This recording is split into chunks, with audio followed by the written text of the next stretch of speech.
Tenemos nuestras Biblias abiertas en el libro de Colosenses, el texto que leyó Mariano, versículos del 8 al 15, que va a ser el que vamos a predicar en este día, así que tengan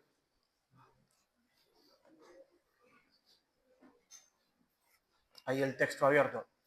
Yo no sé si alguna vez escuchaste la frase, se dejó engañar por cantos de sirena. No sé si escuchaste alguna vez esa frase. Frase popular que a veces nos preguntamos, bueno, ¿de dónde viene esa frase?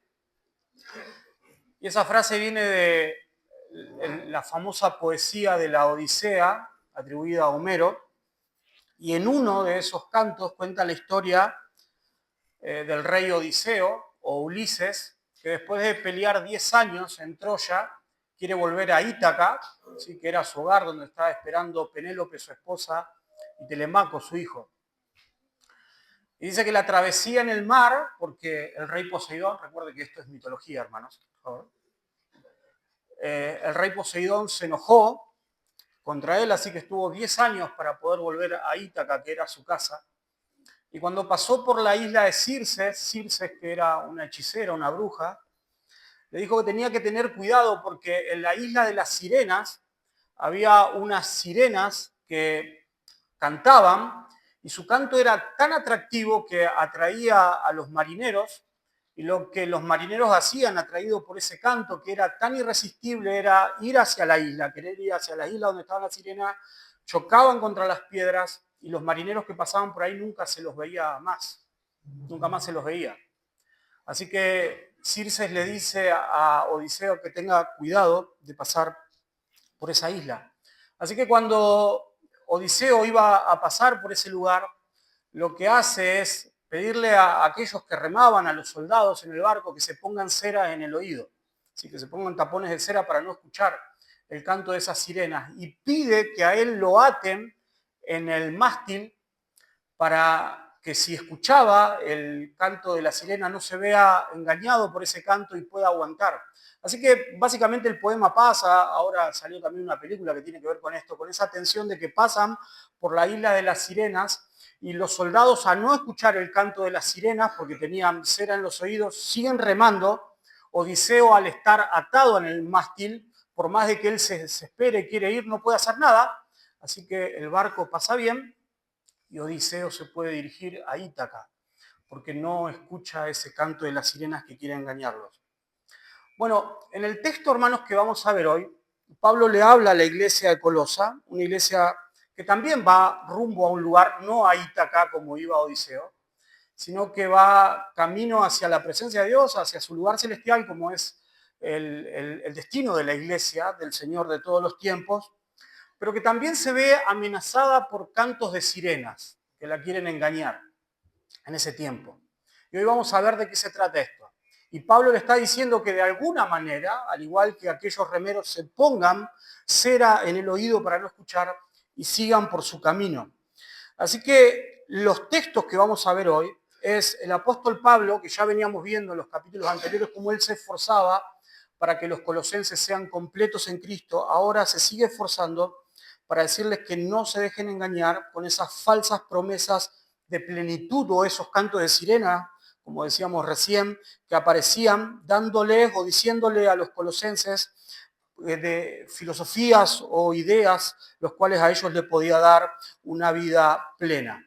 Y Pablo les dice que esas ideas que aparecían por ahí los podían llevar a dos lugares, o a la esclavitud o a la libertad. Y de esto tiene que ver el mensaje en esta mañana, por eso el título se llama Cautivos o Completos. En el versículo 8 es el primer punto de nuestro mensaje, que es una falsa promesa de plenitud. Y dice el versículo 8, miren que nadie los engañe, en mi versión dice que los haga cautivos por medio de su filosofía o vanas sutilezas, según la tradición de los hombres, conforme a los principios. En tu versión dice, o en la versión que están leyendo, muchos de ustedes dice rudimentos de este mundo, y no según Cristo. Hasta ahí nada más. Este es el primer punto. Miren que nadie les engañe por medio de filosofías y huecas sutilezas. Así que el primer punto es una falsa promesa de plenitud. Pablo les advierte a ellos y le está diciendo a los colosenses que estén atentos, porque va a haber personas que los va a hacer o va a querer que sean cautivos. Así que lo que venimos viendo, hermanos, en pasajes anteriores, y esto tiene que ver con el contexto, por eso creo que está bueno predicar de esta manera secuencialmente, y por lo que vamos a ver después también, que Pablo le está diciendo a ellos que tengan cuidado con esas filosofías y vanas sutilezas. Fíjense la palabra, filosofías y vanas sutilezas. Ahí está la idea de algo que es sutil, como también veíamos la semana pasada, algo que quizás no aparece como una herejía abierta, pero algunas ideas que son sutiles. Y hermanos, quiero hacer un punto acá, porque esto no quiere decir que la filosofía en sí sea mala, porque algunos pueden decir, bueno, la filosofía como ese arte de pensar o esa disciplina del pensamiento está mal y es condenada por la Biblia. No es así, hermanos. La disciplina es el amor al conocimiento y qué mejor conocimiento podemos tener nosotros en su palabra y en Cristo. No es eso, sino lo que Pablo está diciendo, que está mal acá, o el ataque que Pablo está viendo o al ataque del que Pablo apunta es más específico. Ellos tenían que cuidarse de un pensamiento que aparecía ahí y que les prometía plenitud, felicidad, que les prometía estar más cerca de Dios a través de ideas que eran humanas, quizás en algún caso bien intencionadas, pero que no eran bíblicas. Entonces Pablo le dice que tenían que cuidarse de esos cantos de sirena.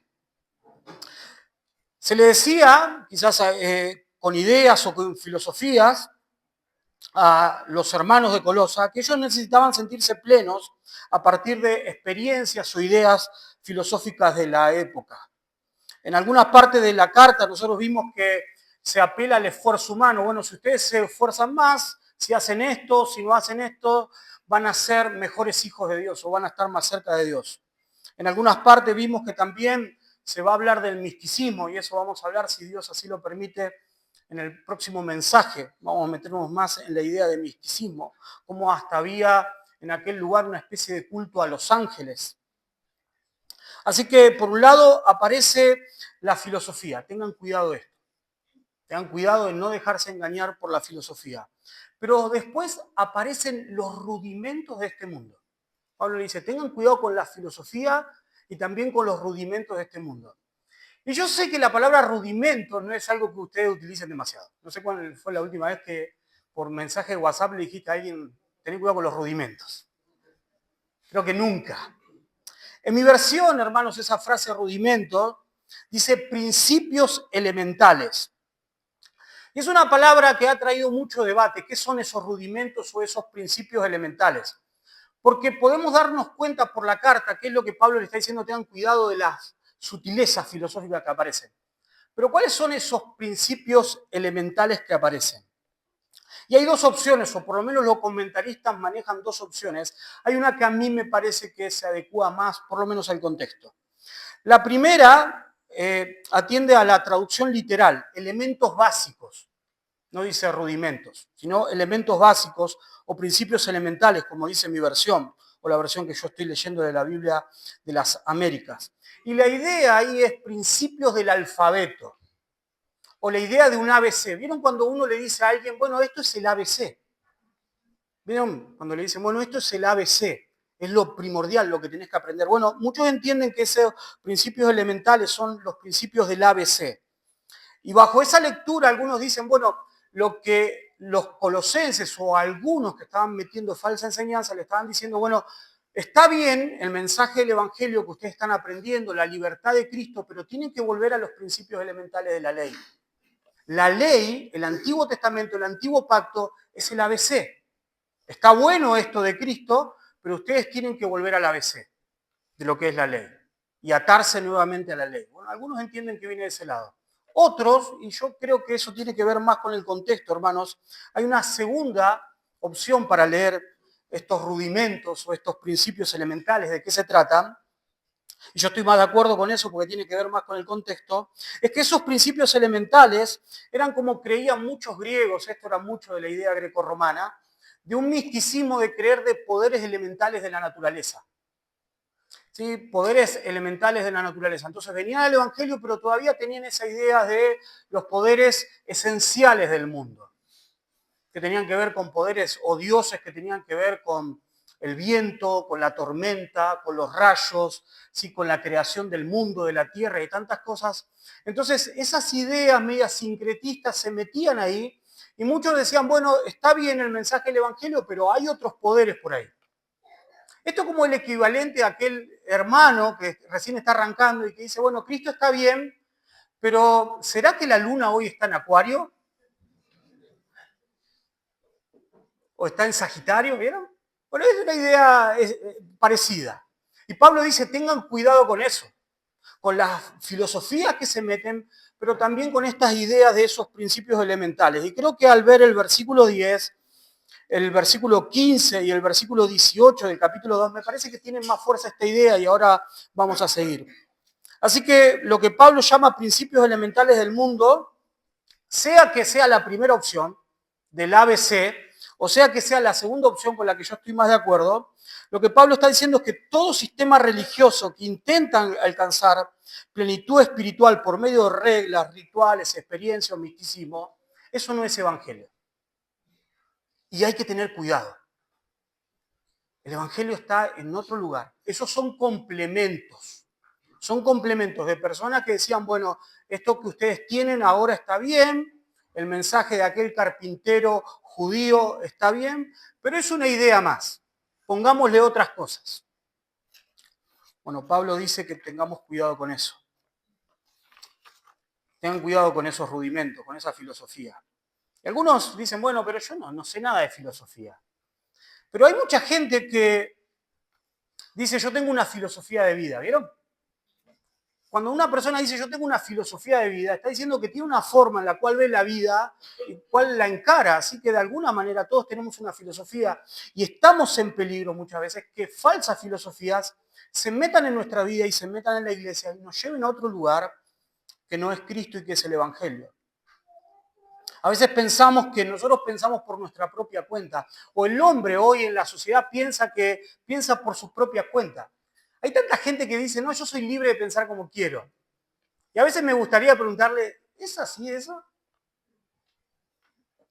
Hay dos filósofos de por lo menos 70 años, uno se llamaba Adorno y el otro se llamaba Horkheimer, que hace 70 años eran alemanes y en una famosa escuela de filosofía que se llama la Escuela de Frankfurt en Alemania, dijeron que ahora la filosofía o la manera de pensar de las sociedades, esa vana filosofía que dice Pablo, la manera de pensar las sociedades, ya no son por las viejas escuelas de pensamientos, por ejemplo, griegas, o por la filosofía que se enseña a pensar en los colegios, sino que ellos dijeron con un manual y un libro muy importante para la época, que ahora la nueva manera de pensar es permeada a la sociedad a partir de, en ese tiempo estaban hablando, del cine, de la radio y de otros medios masivos, como por ejemplo los diarios y esas cosas.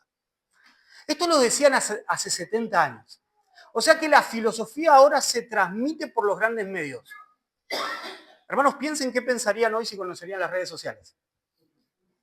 Ellos dicen, ahora las sociedades piensan por los grandes medios de comunicación. No hace falta que la gente tenga filosofía para que tenga una idea de pensamiento, sino que los grandes medios nos dicen cómo pensar a las sociedades.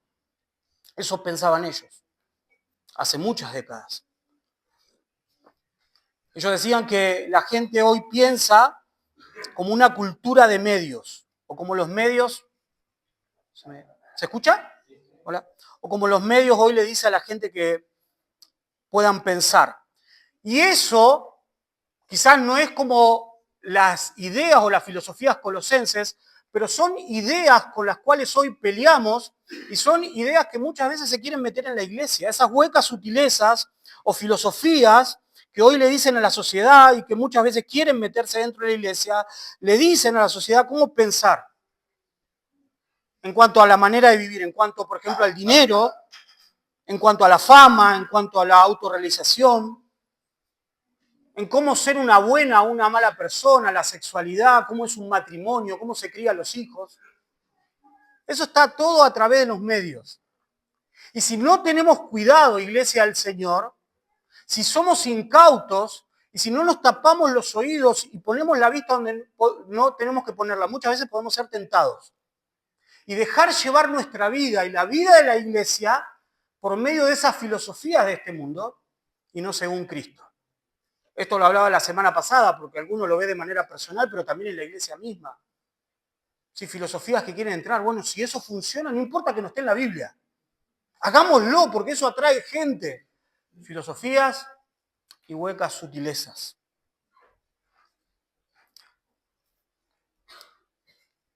Esas filosofías y huecas sutilezas de este tiempo nos dicen que necesitamos sentirnos completos, realizados, porque esa es la idea. ¿A dónde nos lleva esa filosofía? A sentirnos completos, realizados, felices. Feliz es una palabra a la que yo no tengo miedo. Muchas veces hay algunos predicadores que le tienen miedo a la palabra feliz. Yo creo en una felicidad en los términos de Dios. Pero nos dicen esas ideas que ellos tienen la forma de sentirnos completos. La forma en la cual nosotros podemos tener valor. La forma en cómo en esta vida podemos sentirnos tranquilos. Cómo podemos descansar. Cómo esa filosofía y esos pensamientos pueden salvarnos en esta vida. Y si traemos estas ideas, hermanos, a esta idea de plenitud, podemos escuchar varias voces en este tiempo, pero esas voces son huecas, porque esas voces nos quieren llevar a la plenitud, a sentirnos completos, a que te puedas sentir completo. Esas voces huecas que se escuchan muchas veces nos dicen, bueno, cuando tengas más plata te vas a sentir más pleno, ¿vieron? Si tenés más plata te vas a sentir mejor. Huecas sutilezas. Esas huecas sutilezas del éxito te dice, bueno, cuando demuestres que sos importante, más reconocido a partir de lo que haces, vas a sentirte mejor. El libertinaje muchas veces, como una hueca sutileza o filosófica, nos dice muchas veces, bueno, cuando hagas todas esas cosas que no te permitieron de chico hacer tus padres, o esa moral cristiana, cuando puedas vivir la vida loca, vas a ser más feliz, te vas a sentir mejor. A veces hasta la religión humana, la religión de este mundo nos dice, bueno, cuando pongas todo tu esfuerzo, vas a ser más pleno, vas a ser muy bueno y de esa forma Dios te va a amar. Bueno, tenemos que tener cuidado, hermanos, porque Pablo dice que esas cosas esclavizan, nos hacen cautivos. Esclavizar es la idea de alguien que se convierte en nuestro amo. Por eso el versículo 8 dice, miren que nadie los haga cautivos, porque esas ideas filosóficas nos pueden hacer cautivos, se pueden convertir en nuestro amo. Cuando nosotros buscamos esa plenitud, esa felicidad, o buscamos sentirnos completos en las cosas de este mundo, terminamos siendo esclavos de esas ideas. Esto es algo que lo hemos visto durante mucho tiempo. Aquellos que tenemos algunos años en el Evangelio lo hemos visto durante mucho tiempo. Personas que se ven tentadas por esos cantos de sirena y se vuelven atrás, se van de la iglesia por ciertas cosas. Recuerdo hace algunos años cuando me crucé con una chica que bajaba del colectivo y que yo la había conocido porque ella era parte de nuestro grupo de jóvenes y con ojos, yo le pregunté, bueno, pero ¿y no vas más a la iglesia? ¿No está? Y se pudo llorar y me contó que fue engañada por la cuestión del libertinaje, del sexo libre, de tantas cosas, y hoy eso para ella era una esclavitud. Cantos de sirena. Aquel hombre o aquella mujer que se le dice que tiene que tener más dinero, entonces trabaja un montón, quiere tener más plata y de pronto se ve atraído por esa filosofía de este mundo y desaparece o ya no es importante para él orar, leer la Biblia, ni siquiera congregarse y detrás de esa filosofía del mundo se va. Aquella mujer que la convencen hoy o aquel hombre que un título universitario lo va a hacer más pleno y no está mal estudiar, pero quizás no es el tiempo, no es el contexto y se pone a hacerlo porque cuando tengo un título universitario en mi mano voy a ser más pleno y voy a ser más feliz. Huecas filosofías de este mundo para sentirnos plenos. El punto número 2 nos va a hablar de dónde está la verdadera plenitud.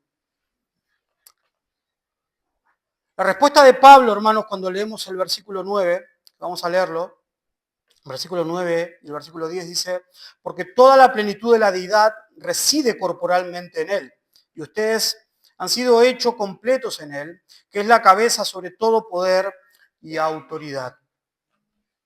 La respuesta de Pablo no es, bueno, piensen mejor para no ser engañados. La respuesta de Pablo no es, esfuércense más para no ser engañados. La respuesta de Pablo es, miren a Cristo, que Él ya tiene lo que ustedes necesitan. Esa es la respuesta de Pablo. Miren a Cristo. Él ya tiene lo que ustedes necesitan. En Él ustedes pueden estar completos porque en Él habita corporalmente toda la plenitud de la deidad. Y vosotros estáis completos en Él. Esa es la respuesta. En Cristo habita toda la plenitud. En Cristo está todo lo que necesitamos, iglesia. No necesitamos otra cosa. El primer capítulo de Juan desarrolla esta idea de que todo lo que necesitamos nosotros para sentirnos completos y que sintamos que en esta vida no nos falte nada, está en Cristo y solamente en Cristo. El primer capítulo de Juan, que quizás es un texto conocido para aquellos que tienen muchos años de la iglesia, en el principio era el verbo y el verbo era con Dios. Dice en el capítulo 1, versículo 14, dice, y el verbo se hizo carne y habitó entre nosotros y vimos su gloria, gloria como la del unigénito del Padre, lleno de gracia y de verdad. Hablando de Cristo. El verbo se hizo carne, habitó entre nosotros, vimos su gloria, gloria como el unigénito del Padre, lleno de gracia y de verdad. Y en el original esa idea de lleno de gracia y de verdad, hablando de Jesucristo, tiene una fuerza mucho más grande. Yo no sé si alguna vez te pasó de entrar a un negocio, sea cual sea, un almacén, un kiosco, un shopping, un supermercado, que tiene de todo, ¿viste?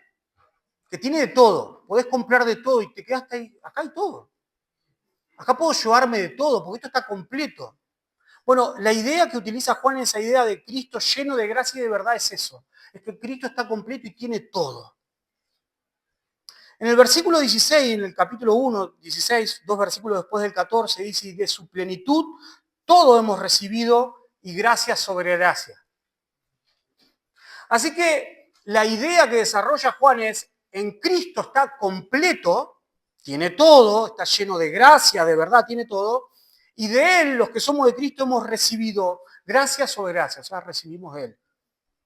Dos versículos después, en el versículo 18, dice, a Dios nadie le vio jamás, el unigénito de Dios que está en el seno del Padre, Él lo dio a conocer. Así que esta es la idea de Juan, similar a la idea de Pablo. Cristo está completo. En Él nosotros bebemos de todo lo que Él tiene para completarnos.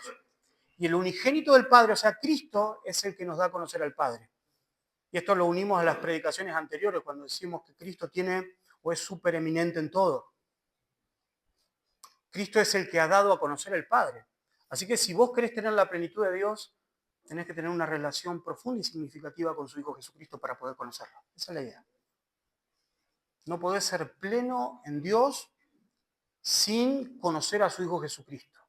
Por eso la gente en este mundo que dice, no, yo creo en Dios o yo le hablo a Dios, no puede ser plena en los términos de Dios.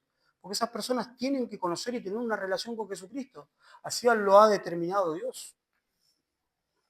El corazón humano siempre está buscando, hermanos, algo que le diga, bueno, ahora sí, ya estás completo, ya estás suficiente, necesitas de esto. Jeremías ya describía esa búsqueda del corazón humano en Jeremías 2, capítulo 13, cuando dice que los hombres cavan cisternas rotas que no contienen agua y se olvidaron de mí fuentes de agua viva. El esfuerzo humano por saciar la sed que solamente Dios puede cambiar.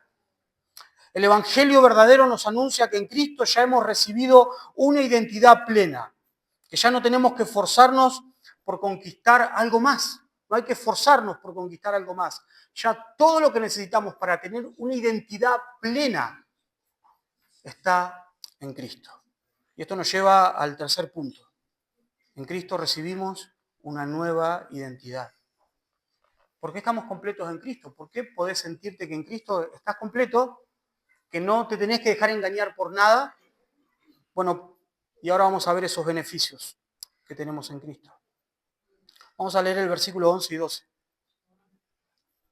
Dice, también en Él ustedes fueron circuncidados con una circuncisión no hecha por manos, al quitar en el cuerpo de la carne mediante la circuncisión de Cristo, habiendo sido sepultados con Él en el bautismo, en el cual también han resucitado con Él, por la fe en la acción del poder de Dios que lo resucitó de entre los muertos. Amén. Pablo toma dos ideas acá para hablar de nuestra identidad o de lo que recibimos en la plenitud de Cristo. Dos ideas, de dos rituales conocidos, uno más para los judíos y uno más para la iglesia. Quizás uno que te sea más lejano y quizás uno más cercano porque lo conoces más. En el primero, Pablo introduce el tema de la circuncisión. Dice, también en él ustedes fueron circuncidados con una circuncisión no hecha por mano. Así que Pablo hace que aparezca la idea de la circuncisión. ¿Qué es la circuncisión? Por ahí la estudiaste, por ahí conoces, o por ahí no la conoces y no la estudiaste. Así que de manera muy sencilla, ¿qué es la circuncisión? Bueno, en el Antiguo Testamento, en el Antiguo Pacto, Dios estableció la circuncisión como una señal física del pacto que hizo con Abraham y su descendencia. Era una operación muy dolorosa que todo hombre se tenía que hacer, pero era de chiquito, al octavo día, todo varón en Israel se tenía que hacer una operación en su intimidad para de esa manera tener una señal visible que era parte del pueblo del pacto. Era una señal visible en el cuerpo de cada hombre de que era parte del pueblo del pacto. Quien tenía esa operación que se hacía en el cuerpo era parte del cuerpo del pacto. Por supuesto que todas las mujeres que no se hacían esa operación entraban, sí, por extensión de ese pacto. Pero todo hombre debía hacerse esa operación, debía cortar el prepucio como una marca visible de pertenencia a ese pacto. Eso está en Génesis 17, del 10 al 14. Esto era parte de la identidad del pueblo. O sea, si todo varón de Israel que al octavo día se hacía esa operación, era parte de su identidad, era parte del pueblo de Dios. Era una señal de pertenencia y de separación para Dios. Estaba grabada en el cuerpo, hermanos. Pero cuando nosotros vemos la palabra, esto es bien interesante, porque aún desde el Antiguo Testamento, si bien eso era una marca visible que las personas ahora tenían una identidad nueva y eran parte del pueblo de Dios, ya desde el Antiguo Testamento se hacía una promesa, o Dios estaba prometiendo algo, que Dios iba a hacer una operación, pero ya no externa, y ya no iba a ser con mano de hombre, por eso acá dice, volvemos a leer el versículo 11, dice, también en él ustedes fueron circuncidados con circuncisión no hecha por mano. Y Dios ya en el Antiguo Testamento prometía que Él mismo iba a hacer una operación que no iba a hacer con mano. Y ya no iba a ser en el cuerpo externo de cada hombre, sino que ahora iba a ser interno y iba a ser en el corazón. En Deuteronomio capítulo 30, versículo 6, esta palabra aparece 3 veces en el libro de Deuteronomio. Aparece 3 veces también en el libro de Jeremías. Aparece también en el libro de Isaías. O sea, era algo que el pueblo del Antiguo Pacto conocía esta promesa. Ellos se habían quedado solamente con la operación externa, la circuncisión externa, pero Dios prometía algo. Deuteronomio 36 dice, y circuncidará Jehová, tu Dios, tu corazón y el corazón de tu descendencia para que ames a Jehová tu Dios con todo tu corazón, con toda tu alma, a fin de que vivas. Así que la promesa que Dios ya tenía en el Antiguo Testamento era que Él iba a hacer una operación en el corazón de las personas, ya no en el cuerpo. Era una operación para transformar el corazón y que el afecto de ellos sea transformado. O sea que ahora ellos con una voluntad libre, con una voluntad, gobernada por Dios, puedan amar a Dios de una manera perfecta. Esta idea aparece en Ezequiel también 36, versículos 26 y 27.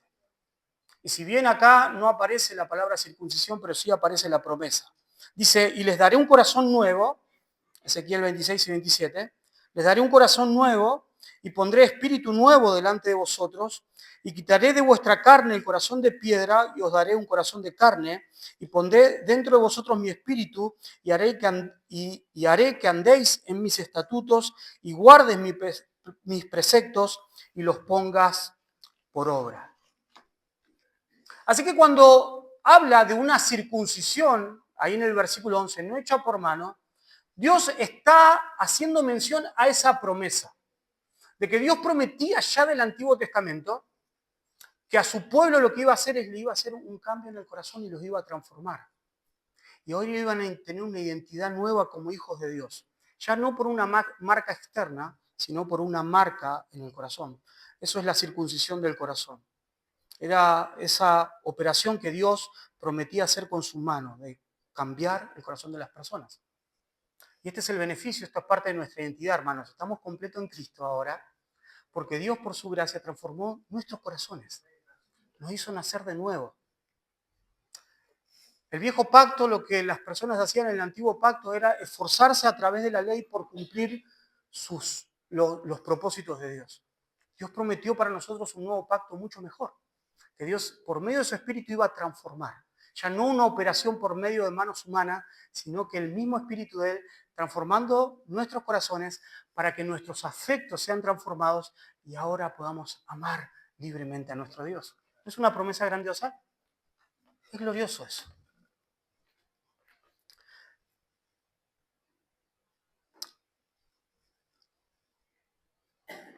Los colosenses estaban siendo motivados a ser enredados en ritos, costumbres, esfuerzos personales.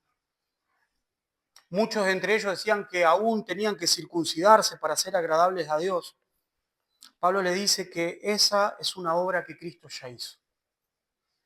Y es una obra que no solamente tiene los colosenses, sino que tiene toda la iglesia del Señor por su gracia. Hermanos, en el versículo 11, Pablo utiliza un juego de palabras que yo no quiero dejar pasar por alto. Es un poco complicado, pero no quiero dejar pasar por alto porque es muy rico ese juego de palabras que usa. En el versículo 11 dice, también en él ustedes fueron circuncidados con una circuncisión no hecha por manos, al quitar el cuerpo de la carne mediante la circuncisión de Cristo. Y esto parece extraño, porque dice, ustedes fueron circuncidados mediante la circuncisión de Cristo.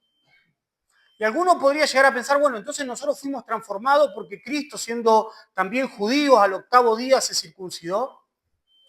No es lo que está diciendo la palabra ahí. Pero hay un juego de palabras hermoso. Nosotros fuimos circuncidados y transformados por medio de la circuncisión de Cristo. Pablo utiliza ese juego de palabras. Y vamos a quedarnos un ratito ahí, porque hay mucha riqueza en esto que Pablo quiere transmitir. Dice que Dios nos circuncidó, o sea, nos quitó el cuerpo de carne, nos santificó, nos hizo parte de su pueblo, nos dio una nueva identidad por la circuncisión de Cristo.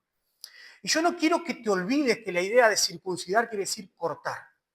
Eso es la idea. Circuncidar es cortar porque es una operación. Y Pablo dice que nosotros fuimos circuncidados por la circuncisión, o podríamos decir, por el corte de Cristo. Y yo voy a hacer referencia, hermanos, para explicarle este tema, aparte de un artículo de un predicador que se llama Tim Keller, que en un artículo que ustedes lo pueden encontrar si quieren en Coalición por el Evangelio, se llama Cuando Moisés predicó el Evangelio, habla de este texto y dice algo interesante de la circuncisión de Cristo, de cómo nosotros fuimos transformados por medio de la circuncisión o del corte de Cristo. El artículo se llama Cuando Moisés predicó el Evangelio y en un extracto él dice esto, lo voy a leer de manera literal. Dice, en la cruz Jesús experimentó la maldición del pacto, ser excluido o cortado. Deuteronomio repite una y otra vez esta idea de ser excluido o cortado de la congregación como castigo por el pecado. Pero ser excluido de Dios es ser excluido de la vida, la luz y de todo lo bueno. En la cruz Jesús soportó ese castigo, sufrió lo que nosotros merecíamos. Recordemos el Edén. Adán y Eva fueron expulsados o cortados a causa de su pecado. Y un ángel con una espada le impidió el paso al árbol de la vida. La única forma de regresar a ese árbol era pasar bajo la espada. En la cruz, Jesucristo bajó bajo la espada, pasó bajo la espada. En ese sentido fue circuncidado o cortado por nosotros. Y debido a que Jesucristo experimentó esa circuncisión en tu lugar, no solo obtenemos una relación con Él a través de la fe, sino que su imagen cargando nuestra maldición hace que nuestro placer ahora se vuelva igual a nuestro deber. Me encanta esta idea. Dice Pablo que nosotros fuimos circuncidados por la circuncisión de Cristo.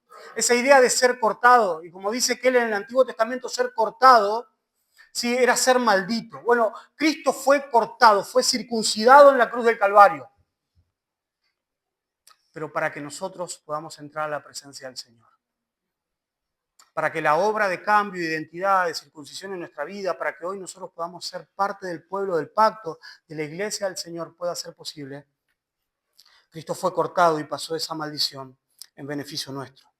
Así que ese juego de palabras que utiliza Pablo somos circuncidados, parte del pueblo por la circuncisión de Cristo, tiene ese significado tan rico, hermanos. No solamente el rito de la circuncisión, sino que aparece en el versículo 12 también el rito del bautismo. Dice, y habiendo sido sepultados con él en el bautismo, en el cual también han resucitado con él por la fe en la acción del poder de Dios, que lo resucitó de entre los muertos. Y yo sé que quizás la circuncisión para nosotros es más lejana, pero el bautismo es más cercano. De hecho, hace un tiempo tuvimos bautismo. Muchos de ustedes pasaron por las aguas del bautismo y si no pasaste por las aguas del bautismo, quizás estuviste presente en algún bautismo.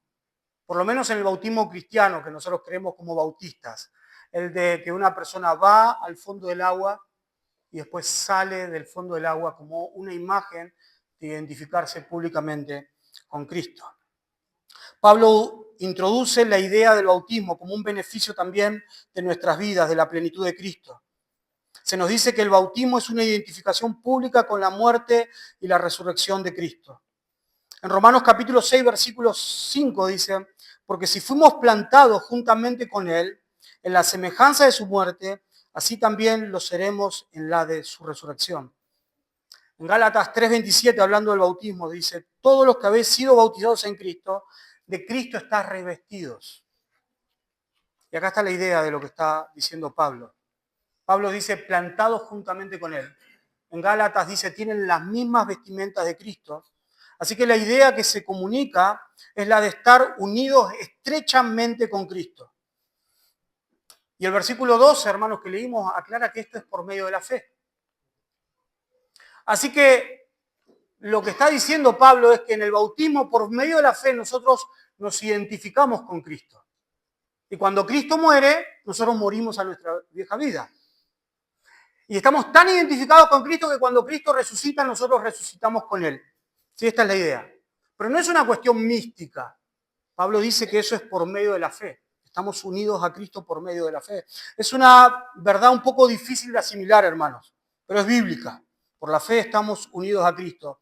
Y estamos tan unidos, y este es el beneficio de ser plenos en Cristo. Por eso Pablo le dice, ustedes no necesitan nada. Estamos tan unidos a Cristo por la fe, de que cuando Dios hoy te mira en Cristo, unido a Cristo.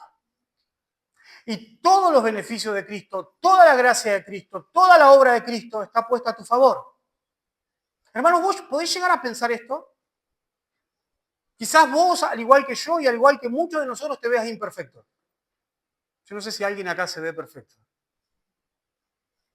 Si hay algún perfecto acá, bueno, usted me avisará. Me da una foto suya y la pongo en mi mesita de luz. Y casi que le prendería alguna vela. Pero nosotros sabemos, hermanos, que somos santos como vimos, pero también somos imperfectos. Pero qué beneficio es de poder sentirnos completos en Cristo, porque estamos tan unidos a Él por la fe, que cuando Dios nos ve en Cristo. Así que la bendición de este punto, hermanos, y la manera en la que Cristo nos completa para que seamos completos en Él, es que ahora tenemos un corazón nuevo por medio de esa circuncisión que hizo Dios. Nos operó y ahora podemos amar a Dios. De una manera imperfecta, no como quisiéramos, pero ahora podemos amar a Dios. Antes éramos enemigos de Dios y ahora podemos amar a Dios. Y estamos tan unidos a Él que nada puede separarnos de su amor.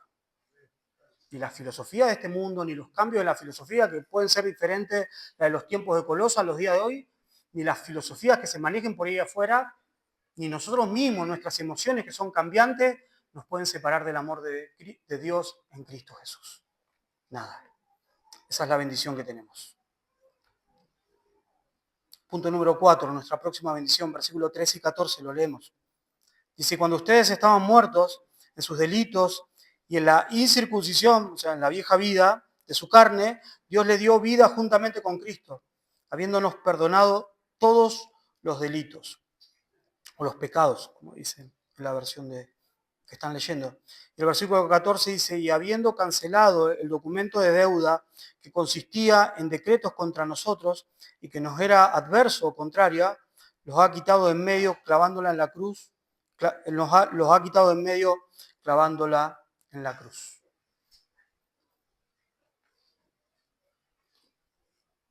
El punto número 4 es que en Cristo nuestra deuda fue cancelada. Ese es otro de los beneficios de estar completos en Cristo. De por qué no tenemos que escuchar las voces que nos prometen completar, las voces que nos prometen plenitud, las voces que nos prometen más felicidad en otro lado. ¿Por qué? Porque en Cristo estamos completos. Como vimos en el punto anterior, tenemos una nueva identidad en Cristo. Tenemos un corazón operado, nacimos de nuevo, tenemos un corazón nuevo. Sí, hoy estamos unidos a Cristo. Y el otro beneficio que tenemos es que nuestras deudas son canceladas. Me gusta que Pablo no utiliza eufemismos, ¿vieron? Pablo no dice, bueno, antes teníamos ideas diferentes, éramos un poco contrarios, éramos de otro equipo. Pablo dice, estaban muertos. Estaban muertos. Pablo no utiliza eufemismo. Dice, estaban muertos. Dice, y agrega, estábamos muertos en nuestros pecados. Y necesitamos que alguien haga algo al respecto, porque nosotros no podíamos hacer nada. Ahora se puso muy de moda hace un tiempo, y está bien que así sea, el RCP, ¿vieron?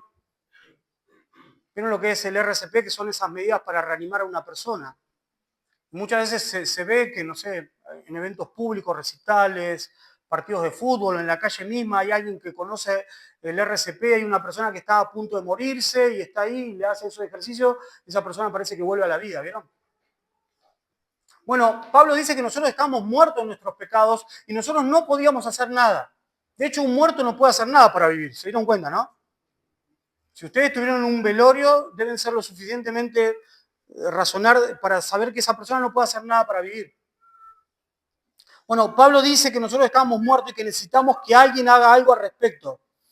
Eso es una obra sobrenatural. Y solamente Dios puede hacer esa obra sobrenatural. Que de la misma manera que Él le dijo a Lázaro, sal fuera, y Lázaro salió fuera, Él mismo puede decir a los corazones que vivan y esos corazones pueden vivir. Corazones que están muertos en delitos y pecados. El pensamiento que se estaba infiltrando en la iglesia de Colosa era que los hombres podían hacer algo por sí mismos para acercarse a Dios. Esa idea se apoyaban en el desempeño humano, personal, pero Pablo es categórico. Vos no podés hacer nada. Necesitas a alguien que resucite tu vida espiritual y te lleve día a día. Esta es una parte esencial del evangelio que nosotros predicamos. Hermanos, no existen mejores cristianos. No existen mejores hijos que otros. Solo existen personas que antes estaban muertas y hoy están vivas por el poder y la gracia del Espíritu Santo. Que hoy, aunque no pensaban que algún día podían así, son presentadas por la gracia del Señor como hijos santos ante Dios, como veíamos en el capítulo 1. Esa era la identidad de los colosenses. Muertos, ahora vivos espirituales. Y esa es también nuestra identidad hoy si somos de Cristo. Pero ¿saben qué, hermanos? Para que esto pueda ser, para que nosotros podamos estar completos en Cristo, para que realmente nosotros podamos pasar de muerte a vida, Cristo tuvo que resolver un asunto legal decisivo. Para que vos y yo, para que la gente de Colosa de aquel tiempo pueda tener una nueva vida, Cristo tuvo que resolver un problema legal que era decisivo. Y de eso se trata el versículo 14 que leímos. Dice el versículo 14, dice, anulando el acta de los decretos que había contra de nosotros, que nos era contraria, quitándola de en medio y clavándola en la cruz. Y acá estemos atentos porque a partir de ahora Pablo va a incluir unas figuras poéticas que Pablo estaba acostumbrada a incluir muchas veces que son gloriosas. Pablo era muy bueno en incluir algunas figuras poéticas o algunas figuras del lenguaje. Como por ejemplo en el capítulo 12 de 1 Corintios, cuando él va a hablar de la iglesia y habla como un cuerpo. ¿Vieron? Qué fuerte que es esa idea. Bueno, estén atentos, hermanos, porque ahora Pablo va a hablar de algunas figuras fuertes. Pablo está hablando que en Cristo nuestra deuda fue cancelada y que fuimos perdonados. Y acá aparece la primera figura potente. Dice, el acta de los decretos. ¿Qué es el acta de los decretos? Bueno, el acta de los decretos era algo que conocía la gente de aquel tiempo. El acta de los decretos en la antigüedad era un documento usado como una declaración de culpabilidad de una deuda. Era una firma personal a la cual accedía cada persona que declaraba yo soy un deudor. Eso era el acta de los decretos. Para nosotros quizás sea más sencillo hablar del veraz, ¿no? ¿Vieron el veraz? ¿Estás o no estás en el veraz? En aquel tiempo no había veraz, estaba el acta de los decretos. Las personas firmaban, tengo una deuda. En muchos casos eran deudas impagables de personas que no podían pagarlas. Hermanos, pero la Biblia nos dice que, y acá está el problema legal, la Biblia nos dice que Cristo rompió ese documento, porque podríamos pensar en eso, porque quizás nosotros nos podríamos imaginar. ¿Por qué Cristo quizás en el cielo, sentado a la diestra de Dios en su trono, en una especie de evento cósmico, quizás ahí en las alturas, en el cielo, con todos los ángeles como testigos, no pudo levantarse de su trono, agarrar ese decreto y romperlo y decir, bueno, ahora están todos perdonados? ¿Podríamos imaginar eso? Si Cristo rompió el acta de los decretos que para perdonarnos, ¿por qué no pudo hacer eso? Bueno, acá está el problema, hermanos, legal. El problema es mucho más profundo, porque la Biblia dice que la paga del pecado es muerte. Y que si hay pecado, alguien tiene que morir. Sin derramamiento de sangre no hay perdón de pecados.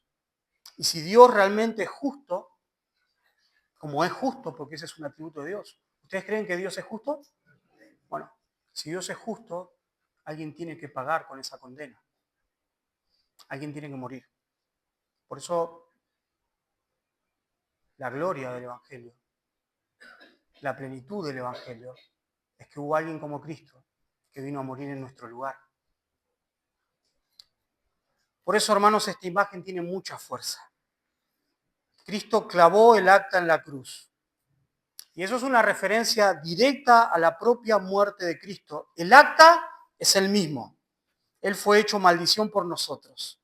Él es el acta suspendida con clavos en un madero hace 2000 años. Para que nosotros por fin podamos decir somos libres, ya no debemos nada. Para que hoy podamos cambiar nuestra identidad de deudores morosos delante de la presencia del Señor, a hijos de Él, por la gracia de Él, grabado en la cruz del Calvario para perdonarnos. Así que por eso, Pablo dice, habiendo cancelado el acta de los decretos que estaba en contra de nosotros y que nos era adverso, lo ha clavado en medio de la cruz. ¿Por qué en Cristo estamos completos? Porque somos perdonados. Gracias a Dios por eso. Ese es el gran mensaje que predicamos. Es la gran noticia del Evangelio. Dios no ignoró esa deuda. Dios no fingió que nunca existió esa deuda, sino que a causa de su justicia colocó esa deuda sobre Cristo. Y Cristo la pagó a precio de sangre. Ese es el Evangelio que predicamos. Ese es el Evangelio que tenemos presente cada día de Santa Cena. El cuerpo de Cristo, puesto por nosotros, su sangre derramada en nuestro favor. Último punto, hermanos. En Cristo están completos. ¿Por qué? Porque tienen una nueva identidad, porque están unidos a Cristo, porque todos sus pecados han sido perdonados.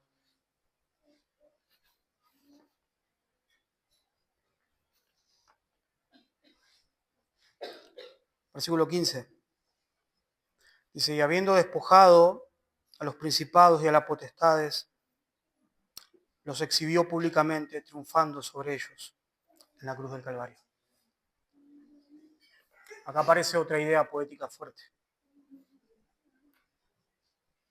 Hermanos, creo que Colosas había llegado a un nivel de misticismo tan grande que los poderes espirituales, los ángeles, los demonios, entidades espirituales, culturales de la época, habían alcanzado en la mente de algunos un rango igual a Cristo. Esto era parte del misticismo greco-romano.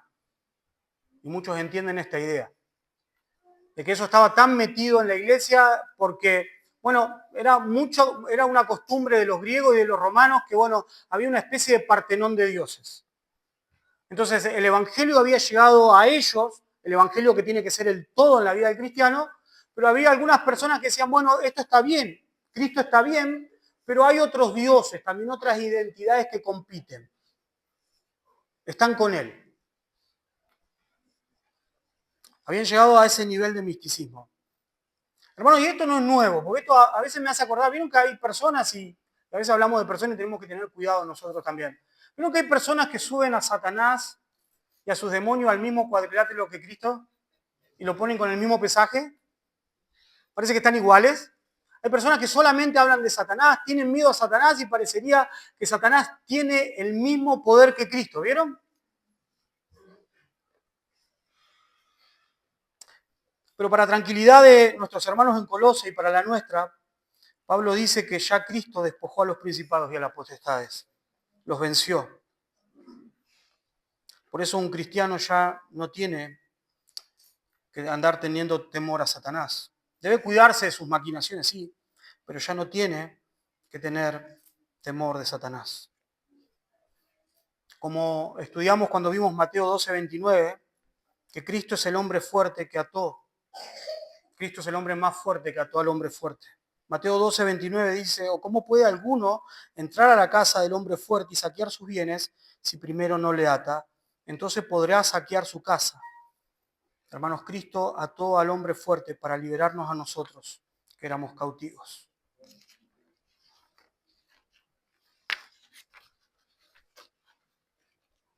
Y acá aparece la otra figura que utiliza Pablo, que es muy fuerte. Dice que los exhibió públicamente triunfando sobre ellos.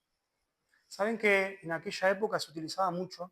Cuando un general entraba a una ciudad para conquistarla, y esa ciudad, como muchas veces pasaba, se oponía a aquel general romano, por ejemplo, lo que los generales romanos hacían era, primero, es batallar contra aquellas personas, vencerlas. Y siempre había un líder de la revuelta. Era el más sedicioso, era el líder, el que se ponía a cargo de la revuelta. Entonces lo que hacían los generales romanos con aquella persona que era el líder de la revuelta era agarrarlo y en una especie de espectáculo público lo subían a un carro desnudo y lo paseaban por ahí, delante de su gente, como diciendo, ¿este es el hombre en el que ustedes confiaban? Miren cómo está pasando vergüenza en medio de ustedes. Eso era una costumbre de los romanos. Y esa figura Pablo la utiliza. Y dice que Cristo en la cruz del Calvario exhibió públicamente a los enemigos y los despojó de la misma manera. Así que lo que Pablo le está diciendo a los colosenses y nos dice a nosotros a través de su palabra es, ya no tenemos que tener temor, hermanos. Ya no nos concentramos en Satanás, sino que ahora nos concentramos en la plenitud de Cristo y en lo que Él ya tiene para cada uno de nosotros. Para muchos en la antigüedad y aún hoy en día la cruz es un símbolo de derrota. ¿Vieron cómo algunos pintan a Jesús en la cruz con un aura de derrota? Bueno, porque para muchos es un símbolo de derrota. Pero para Pablo era todo lo contrario. La cruz era el lugar donde Cristo vence a través del sufrimiento. Así que hermanos, es bueno saber a través de su palabra y a través del consuelo de la misma, es que los enemigos que acechaban nuestra vieja vida y aún la sombra de aquellos enemigos que quieren acechar hoy nuestra vida, la sombra de aquellos enemigos, la vergüenza, la culpa, el dolor, la falta de identidad, la opresión de Satanás, ya fueron vencidos en la cruz del Calvario. Esa es la gran noticia del Evangelio. ¿Por qué estamos plenos en Cristo? Porque ya no tenés que temer. Porque ya nuestros enemigos fueron vencidos. Entonces Pablo le dice, están completos en Cristo. ¿Por qué? Porque tienen una identidad nueva, porque están unidos a Cristo, porque los pecados de ustedes fueron perdonados y porque sus enemigos ya fueron vencidos. ¿Hay algo más que necesitemos? ¿Nos puede dar eso la plata? ¿Nos puede dar el éxito eso? ¿Nos puede dar el libertinaje? Claro que no. En Cristo encontramos todo lo que necesitamos. Para terminar este mensaje, hermanos, las filosofías huecas de este mundo, a la cual, al igual que Los marineros del barco Odiseo tenían que ponerse cera y nosotros también muchas veces nos tenemos que tapar. El mundo constantemente, por medio de huecas su iglesia, nos gritan de manera personal y gritan adentro de la iglesia: para ser más completo necesitas más plata, más reconocimientos, más experiencia, más libertad, más aprobación. Incluso se nos puede llegar a decir, y podemos quizás confundirnos: Cristo está bien, pero no es suficiente, necesitas algo más. Pero Pablo nos muestra, hermanos, que toda promesa de plenitud fuera de Cristo termina esclavizándonos. Terminan esclavizándonos. Y por eso es muy importante que cuidemos nuestra vida, que cuidemos nuestra alma. Que nunca nos sintamos tan fuerte para pensar que esas cosas que pasan por ahí, que la filosofía, que las cosas que nos quieren vender pueden entrar en nuestros corazones. Pablo dice: estén atentos, cuídense. En cambio, hermanos, en Cristo tenemos una nueva identidad, somos santos, partes de su pueblo, somos hijos. Ya nuestra deuda fue cancelada y nuestros enemigos fueron derrotados. Ya no necesitamos buscar afuera de Cristo lo que en Cristo hoy tenemos. Buscamos primero el reino de Cristo, recibimos primero a Cristo, descansamos en Él, entonces las demás cosas se encuentran en su lugar correcto. Hay cosas que usamos en este mundo, el dinero puede ser utilizado, no se convierte en nuestro Dios. El trabajo puede ser disfrutado sin convertirse en nuestra identidad. Ya las relaciones, la gente que tenemos a nuestro alrededor, padres, hijos, pueden ser amados de una manera sana, porque ya no son nuestra salvación, hermanos. Las cosas creadas ya dejan de ser ídolos y se transforman en regalos de la gracia de Dios. Porque para nosotros, los que somos de Él, lo más importante es Cristo. Y miramos todas las cosas de esta vida, todas nuestras posesiones, todo lo que tenemos, a través de los anteojos de Cristo. Él es nuestro Señor. Así que, para terminar, como alguna pregunta de aplicación para nosotros, podríamos preguntarnos, dice Pablo: miren que nadie los engañe. La pregunta que te haría o que nos haríamos en esta mañana es: ¿hay alguna voz que está determinando en tu vida cómo estás interpretando tu vida en este tiempo? ¿Alguna voz que te está susurrando cómo interpretar tu vida en este tiempo, que promete darte felicidad? ¿Hay algo que está prometiendo incesantemente la filosofía de este mundo que te va a dar seguridad fuera de Cristo? ¿Hay algo que te está diciendo: si consigo eso realmente voy a ser feliz? ¿Hay algo, una voz que te dice: si consigo eso fuera de Cristo, tengo que llegar a eso? Tengo que tener eso para ser completo y para ser feliz. ¿Hay algo que te está predicando de esa manera? ¿Hay alguna cosa que pensás que si la perdés en tu vida te sacaría todo valor y toda identidad? Que si pierdo esto, listo, ya no merezco más nada que la muerte. Quizás aquello, hermanos, en lo cual pensás que sin eso no podés vivir, esté ocupando el corazón, o un lugar en el corazón que tiene que ocupar Cristo. Y mientras hayas cosas en este mundo, de la filosofía de este mundo, que sean más importantes que Cristo, vas a vivir infeliz toda la vida. Buscando una zanahoria que cuando la encontrás vas a necesitar otra, y vas a necesitar otra, y vas a necesitar otra. Porque como decía San Agustín, nuestro corazón fue preparado solamente para descansar y hallar reposo en Cristo y solo en Cristo. Tenemos que recordar, hermanos, que ya todo lo que necesitamos está en Cristo. Quizás alguno esté viviendo como si todavía estaría incompleto. Vive infeliz y se siente incompleto en su vida. La palabra del Señor, a través de Pablo y predicada en esta mañana, está para hacernos acordar que no tenemos que sentirnos de esa manera. En Cristo estamos completos. Quizás estás cargando todavía con pecados viejos y con la culpa del pecado viejo. La buena noticia del Evangelio es que tu deuda ya fue clavada en la cruz y que estás perdonado. Que Dios ya conoce tus pecados pasados, los pecados de hoy y los pecados que vas a hacer mañana. Y en la cruz, Cristo ya ha decidido pagar por todos esos pecados. Es la gran noticia del Evangelio. Quizás hoy estés dominado por el temor o dominada por el temor. Hay cosas que te dan miedo. El gran mensaje del Evangelio que predicaba Pablo y que predicamos en esta iglesia de que tus enemigos ya fueron derrotados. Que no vivas como cautivo siendo libre. Cristo ya venció a nuestros enemigos, llamen como se llamen. Y quizás si todavía no conoces a Cristo, estás buscando alguna experiencia extraordinaria. Quizás venís y escuchás este mensaje y todavía no sos del Señor, o todavía se estás viendo de qué se trata esto. No lo busques una experiencia extraordinaria. No lo busques queriendo ser mejor persona con tus propios medios. La única forma que tenés es ser humilde, reconocer que necesitas de Él. Y Cristo es el único que puede complementarte y completarte de una manera que nada en este mundo lo puede hacer. No necesitamos, hermanos, buscar fuera de Cristo lo que Dios ya nos ha dado en Cristo. No necesitamos.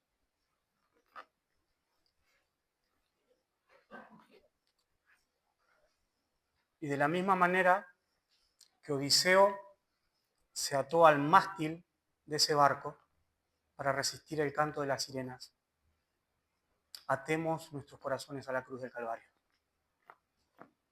para no ser seducidos por tantas cosas que en este mundo nos dicen que nos va a dar plenitud y quieren sacar nuestra mirada de Cristo. Iglesia, si tenés a Cristo, ya tenés todo lo que tenés que tener. Padre, gracias en esta mañana.